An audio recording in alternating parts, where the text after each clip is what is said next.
Hi there and welcome. Thanks for joining me. I'm Cindy Daychuk with Cream Bee Creations and we've got another project lined up. So I have a big wood stack off to the side. So, it's got pallet wood that we've torn apart ready for me for projects and signs. We've got old spindles and legs and pieces off of cabinetry. Sometimes people drop off projects to me and, it may have cabinet doors and I take them off and make it open shelving, or maybe the piece is really, really in bad shape and the only thing we're salvaging is maybe feet or doors or, shelves or pieces. So I'm always looking for things to do with those pieces. And I thought it would be a good thing to maybe do a project or 2 or 3 down the road, who knows, with some of those, just to give you an idea of some of the things that you could do maybe with some of the pieces that you end up left over with maybe furniture that's kind of broken down and you're hauling it to the curb, but maybe there's elements that you could salvage that are still going to work within your home and your decor. So I thought you might as well come along on that journey with me. So what I do have is this big cabinet door. All right, so it's a fair size. It was off of a big hutch, and really we're gonna do a couple of things here. First off, I'm cleaning it. So it's not in bad shape. It's just really dusty from being in my shop for a while. And I'm gonna clean off the back while I'm at it. I'm not gonna do anything to the back. And the back is the part where you can see I've got all the hinge lines. Now you could use this side for your project. Let me think about what I'm doing. You could use this side for your project depending upon what you're doing. You've got the opportunity to be able to do something sideways, so horizontal or vertical. And the only difference between these two elements is, of course, the molding. So here it's a little bit more shaker style with just the flat edging. And here it's got a little bit of, some added molding, added detail molding. For what I'm looking to do, I am going to be fine with having the front be the front. So I had to just kind of get the dust off, and I have to run and get one other product that I forgot that I would need. So bear with me. Okay, what I had to get was wood filler because I have the hole from the knob and I have the 2 little holes on the side from the hinges. If I was doing the reverse side, I would have a lot more holes from all the different hardware to be able to fill. Not a problem, it's just what's required. I'm just going to be doing this in a style that I need to have those filled up. Sometimes, especially if I was using it maybe horizontally, I may put like a big knob here as a decorative feature, or if it's particularly old and it's got some really cool old hardware on there, a lot of times I leave that just because it adds an element of fun and interest, and I just kind of love it. I just kind of dig that. So here's my challenge with wood filler is I never seem to, I like buying the tubs so I can just spatula it out, but they tend to dry up too fast for me. I don't use it fast enough, which is funny considering how often I do use it, but be that as it may, I get more use out of those. So I'm just gonna put some of the wood filler here.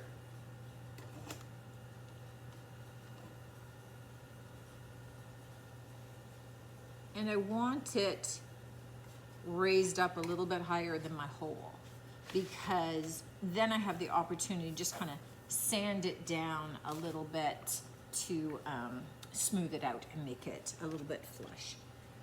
I'm not agonizing for this particular project. I'm not agonizing over whether or not I make it completely invisible or not, because this is going to have a little bit of a rustic quality to it, but you really want to bear in mind what the end result is that you're looking for and spend the time up front with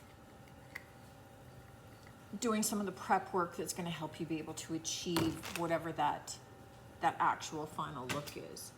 So I have a little bit more. Let me just put that there. Okay, perfect. So here's the first couple of steps of this plan.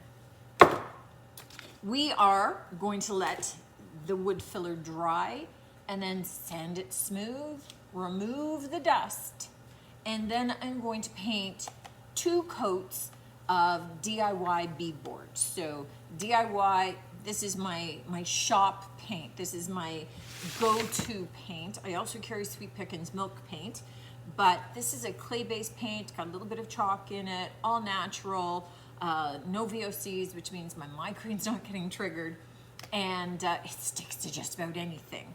If you were really particularly worried about this, or you were using a paint other than this that might not stick as well to a slick surface, then do just a quick rough coat, you know, a rough sanding of this, just to kind of take off a little bit of the shininess and give your paint a little something to stick to. I know my paint's going to stick just fine, so I'm not worried about it. But if you're using a different paint and you are concerned about it, do that little quick sanding. You'll be glad that you do. So I'm going to let this dry, and I'll come back at you for some of those other quick little steps, but the fun really begins once we got that paint on there.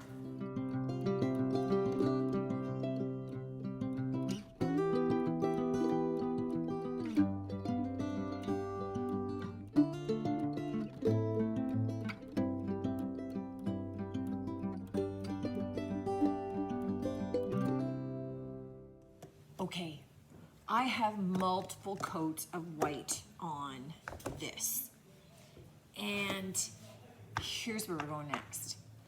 I don't know if you caught the video of my using the new IOD paint inlays for the first time. I did a tall little narrow bookshelf, which turned out really cute, but man, I really didn't do a great job with the inlays. So I had a page that it turned out I had backwards, so I had the paint out rather than paint in. And the paint inlays, I had used the Grisaille Toile. And that's what I'm gonna use again today, because I don't want a really bold print on this. I want something that's kind of subtle. So this is gonna be this kind of grayish color on white. So it's gonna be soft. And I used this on a blue, so it would have stood out.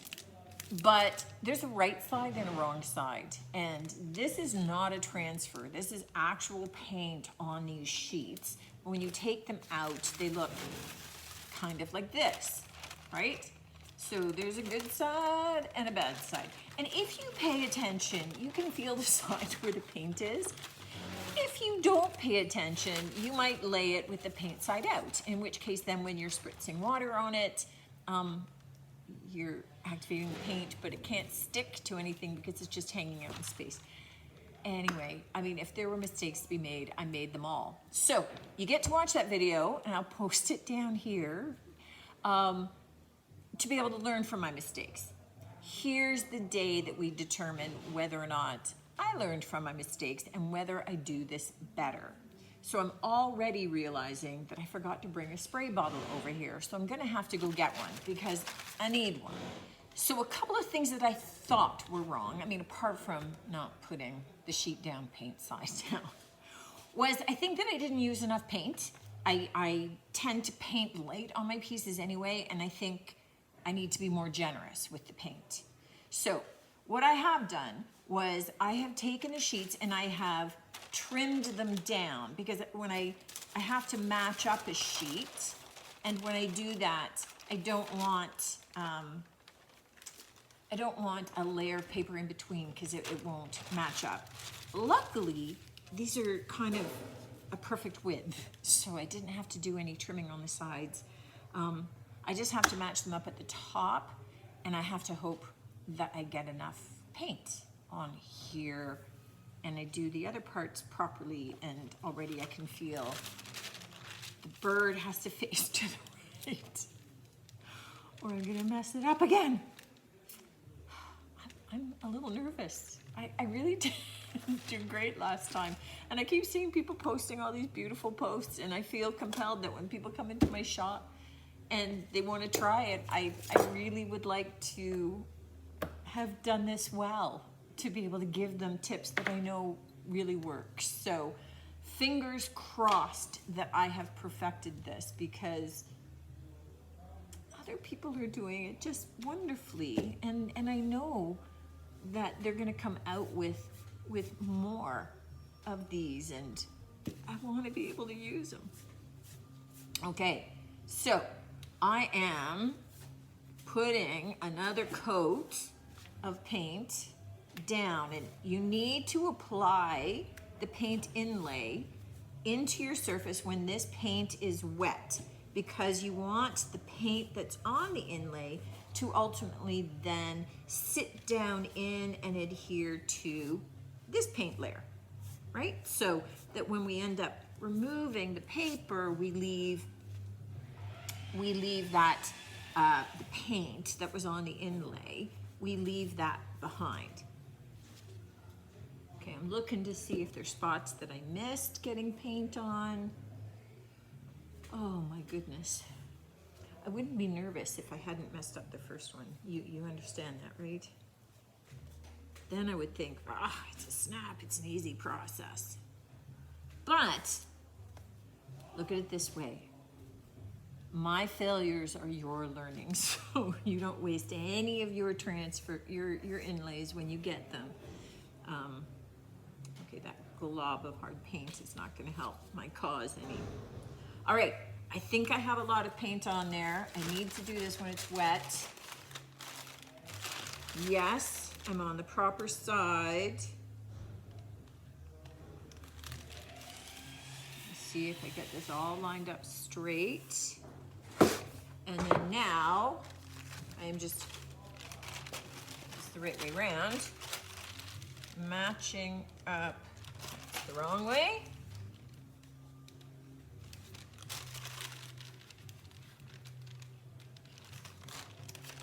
And it would be the wrong way still because I had it upside down again.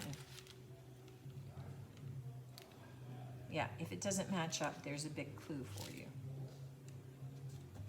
Okay, that's kind of matching. That's down. Get it all pushed down in so that it's hopefully melding, becoming one, becoming one with my paint. And then we spritz. So we just lightly, oh, come on, you were working before the camera started. Oh, there we go. Okay, so we lightly moisten the back. Let this all sit down in.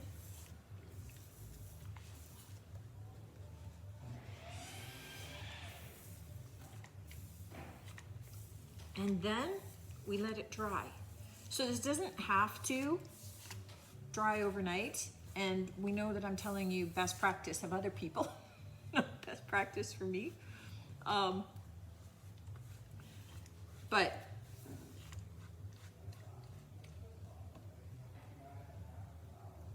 little air bubble, if it's not in contact, nothing's gonna happen. All right, so you don't wanna, I'm just trying to make sure that I have as much of my pattern in contact with my board as possible. Because obviously if there's a big air bubble and it's not touching, none of that paint is going to stick. But I'm trying not to smear the design underneath it, if that makes sense. Okay, now the waiting begins. We are, yeah, and if you pull your hand away and it's covered in paint, it's because this is facing the wrong way. That's how I figured it out last time. All right, so we are gonna let this dry, and then we'll come back and give it another go. All right, pray for me, guys. It'll be super cute if it works. All right, gang, here's the moment of truth. This is all dried. Now, we wet it again so that we can lift it off and hopefully leave all of that design behind. That's the plan. So we want to lightly mist it all, get it wet. I just want to make sure it's everywhere. Just looking for the sheen. Wherever it's not shiny, I haven't got. And we want to let that sit for about 15, 20 seconds, maybe 30. And see. Okay, gang, let's try it. Fingers crossed here. And I want to, oh my gosh. Oh my goodness, you guys see the pattern staying there. Oh, I don't feel like a loser anymore.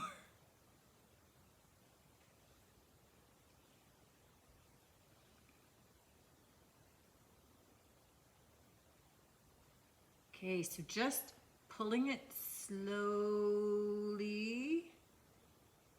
And what you do get in here is anywhere that you had wrinkles in the paper, those show up in your base paint, which is very cool because it looks nice and aged. Now, I don't have tons left on here, but you can still see that there's some patterning. So you can put that off to the side, let it dry, and then use it on another project. It's going to have a much more faded and worn look to it, obviously, because there's less of the paint on it. Let me pull this down so you can see the reveal at the top. Oh, yes. Oh, guys, I am so excited that I got this to work finally. So all the tips from my first video, all the things that I think that I did wrong, are obviously the things I did wrong. Because that's what I corrected this time. And it looks great. Look at this. That's so cool. I mean, this isn't even our project. This is just the background. I just didn't want it to be plain, and I wanted it to be, now I don't want to do anything else to it. I'm gonna, but this is just our background for where we're going on this one. So I need this to dry thoroughly. I'm gonna let it dry overnight, and then we will pick up from there. But oh, I even did a pretty darn good job about matching up my seams. Awesome. So those are exact steps to follow. Those are the tips that you need to go with to get these babies to work. And then now when IOD starts coming out with more of these and super cool, because I know that the 3 that are out right now are just the tip of the iceberg. I just know the sisters. That's how it's going to work. I'm ready for them. Yes. Okay. So happy. So excited. All right. I'll see you when this is dry now.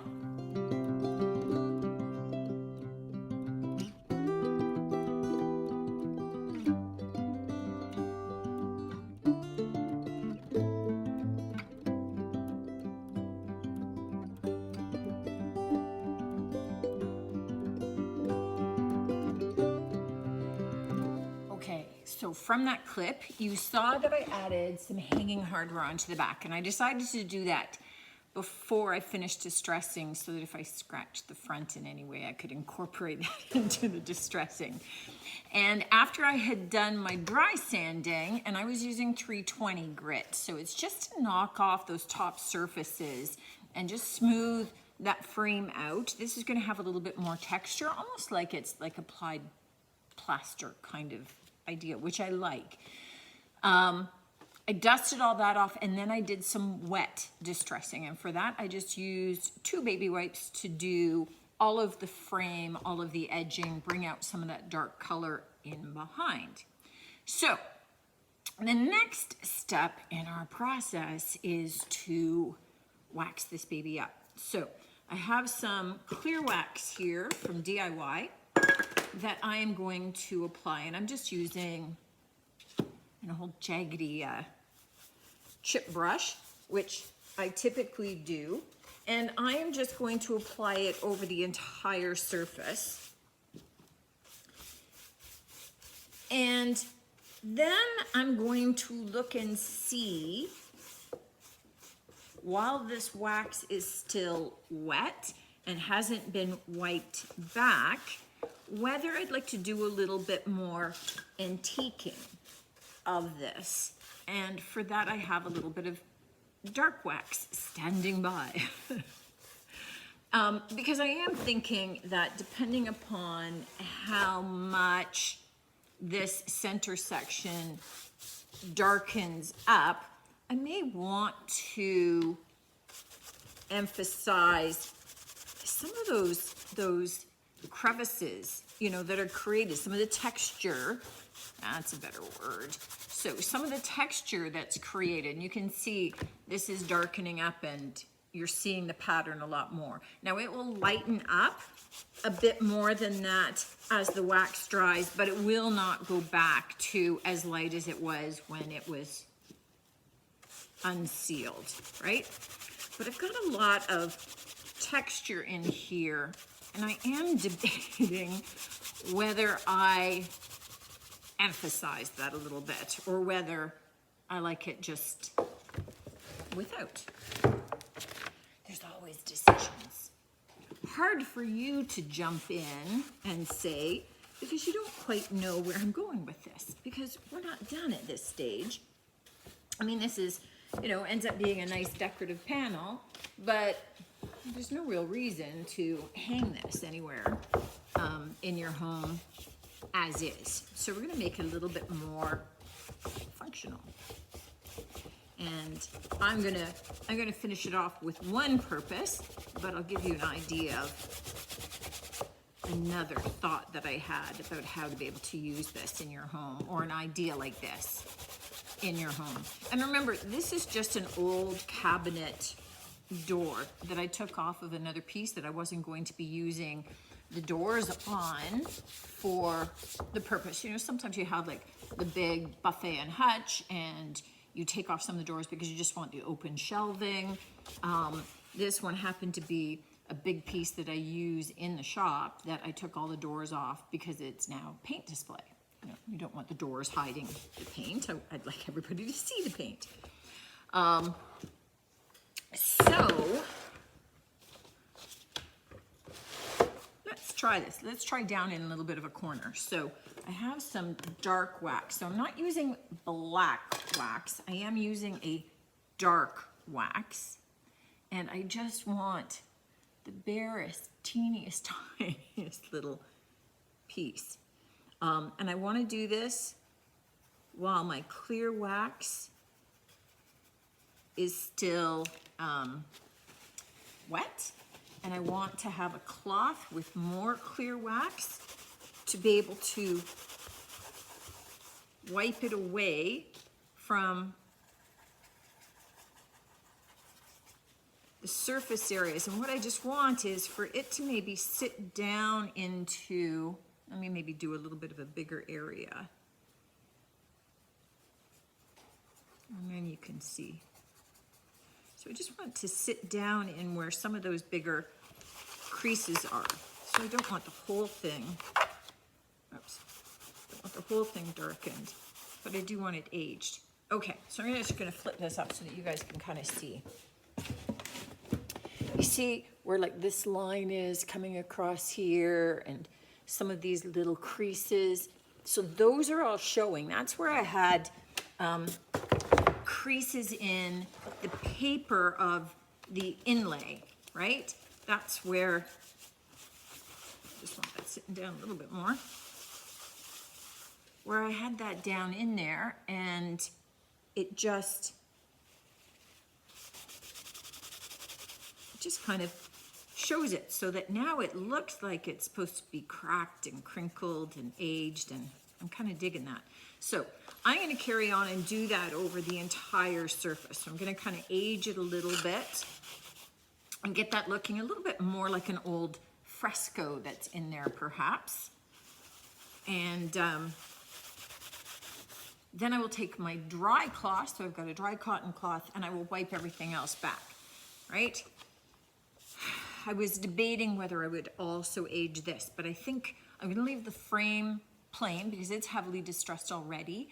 And I'm not gonna add any of the dark wax in there because it's a frame of the fresco. So the fresco has got the age to it, and I think that balance of the two will look good. So I'm gonna carry on and do that, bring you back when that's finished, and we'll move on to our next step, which will be our last step together.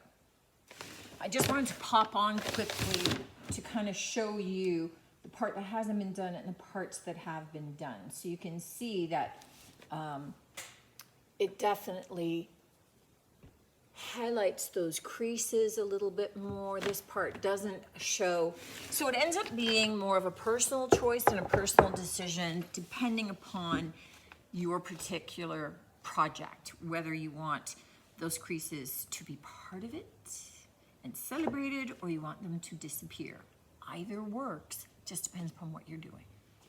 I have the board turned around so that this is actually the top of the board because it's going to be easier for you to see and me to be able to work on. So to start to finish this up, this is the piece that we're adding. We are going to add this hanger. It was kind of in a really worn, kind of silvery, bronzy, rusty kind of look. Cleaned it up, spray painted it with Rust-Oleum spray paint for metal, and we are going to attach it up top here. So maybe about there. Let me just make sure that I'm roughly centered though. You know, just a small thing. Not too bad. And maybe a little higher. Okay. So we are just going to attach this with some screws and my screwdriver. And let me just, I always find it easier if I have kind of pushed a hole in there prior. Get that. Screw into a bit of a hole. Now, I don't have any black screws.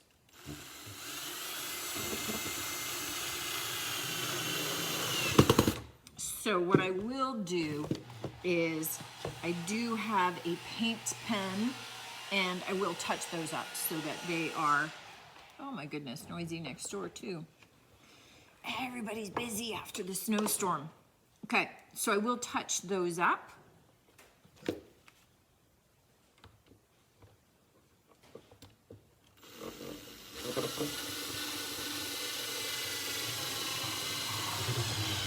Okay, so the idea is this. You're taking a door and you're turning it into a functional piece. So this can now hang, and you could hang anything from it. You could hang, now I happen to have a little lantern that I'm gonna hang from mine, but you could hang a wreath in your house, right? So any kind of little wreath, you could hang lantern. I'm trying to think what else, but that really is what works for me. But it's just a way of taking like an old door and turning it into something that you can use within your house. Obviously, turning it into a sign is pretty typical, and I do that often. I wanted to do something that was a little bit different, that was a little bit more decorative, and I think that, again, kind of, I don't have any candles here. You kind of get the idea of where I'm going with this. So just kind of cute, kind of different, and just making a nice little decor piece for your house. Hope you like this one, guys. Let me know. Certainly drop in any questions that you've got or any other ideas along these lines of using up old doors. Love to hear from you. But I look forward to seeing you in the next video. Thanks for tuning in, and I'll see you soon. Take care.